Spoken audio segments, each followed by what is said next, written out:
திரு K Nithyanandan அவர்கள். மாண்புமிகு பேரவைத் தலைவர் அவர்களே, இன்று போட்டி இல்லாமல் தேர்வு செய்யப்பட்ட தங்களுக்கும்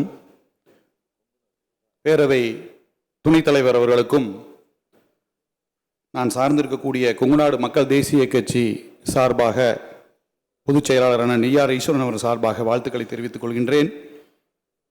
சிறப்பானதொரு ஆட்சியை தர மக்களால் தேர்ந்தெடுக்கப்பட்டிருக்கக்கூடிய முதல்வர் அவர்களுக்கும் வணக்கத்தை தெரிவித்துக் கொள்கின்றேன்.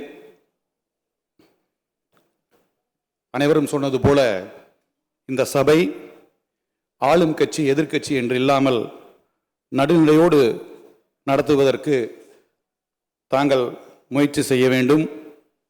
மக்களுடைய நீண்ட நாள் கோரிக்கையான சபை நடவடிக்கைகளை நேரடியாக ஒளிபரப்பு செய்ய வேண்டும் என்ற கோரிக்கையையும் தங்கள் வாயிலாக சபைக்கு வைக்கின்றேன்.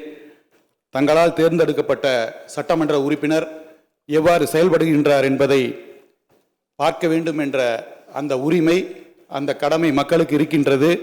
அதையும் தாங்கள் செய்து கொடுக்க வேண்டும் என்று இந்த சபையின் வாயிலாக தெரிவித்துக் கொண்டு, எனக்கு வாக்களித்து இந்த வாய்ப்பை கொடுத்த பொள்ளாச்சி மக்களுக்கும் நம்முடைய முன்னாள் முதல்வர், எங்களுக்கு இந்த வாய்ப்பை கொடுத்த முன்னாள் முதல்வர் திரு மு க ஸ்டாலின் அவர்களுக்கும் நன்றி கூறி, மீண்டும் ஒரு முறை பேரவைத் தலைவர் அவர்களுக்கும் துணைத் தலைவர் அவர்களுக்கும் வாழ்த்துக்களை தெரிவித்துக் கொள்கின்றோம்.